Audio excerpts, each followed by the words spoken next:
Snoop Dogg acquires Death Row Records. Days before he performs during halftime of the next Super Bowl, rapper Snoop Dogg expanded his business empire Wednesday with the acquisition of Death Row Records, the label on which he rose to fame. Snoop Dogg purchased the label from MNRK Music Group, which is controlled by the Blackstone investment firm. Terms of the deal were not released. I am thrilled and appreciative of the opportunity to acquire the iconic and culturally significant Death Row Records brand, which has immense untapped future value, Snoop Dogg said in a statement. It feels good to have ownership of the label I was a part of at the beginning of my career and as one of the founding members. This is an extremely meaningful moment for me. I'm looking forward to building the next chapter of Death Row Records, he said. A senior managing director for Blackstone, the company that Snoop bought Death Row from, said in a statement, We are excited to put the Death Row Records brand back in the hands of a legend like Snoop Dogg. We wish him success in the years ahead as the brand moves forward under his leadership and vision. And it goes on to say that Death Row was founded by Dr. Dre and Suge Knight in 1992 and was home to some of the biggest West Coast rappers. The label went through a variety of ownership changes following its 2006 bankruptcy.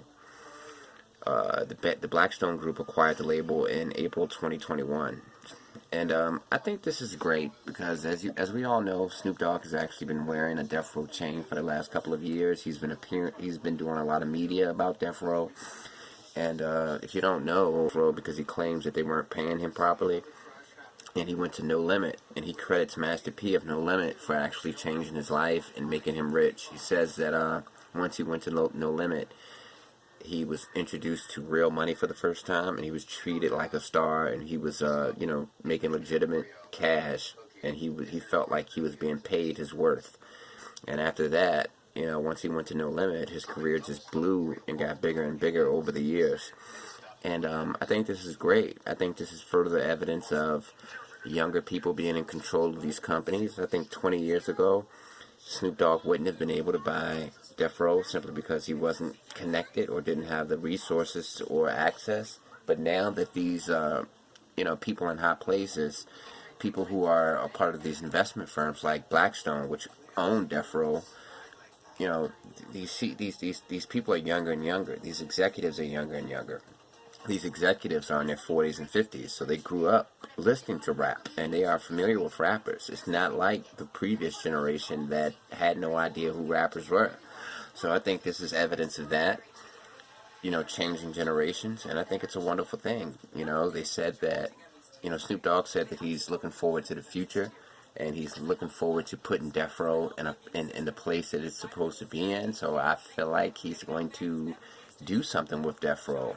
Instead of just acquiring it as, some sort of souvenir, I think he's actually going to make Death Row Records active again. And I think it's a trip. I know Reggie Wright is probably going to be upset because Reggie Wright still defines his identity based on Death Row, and he still represents Death Row, and he treats Snoop Dogg very, very badly. He's always talking bad about Snoop Dogg, and he's always trying to make him just look like a terrible human being. And he always represents Death Row to the fullest. So I think it's kind of ironic that Snoop Dogg now owns Death Row.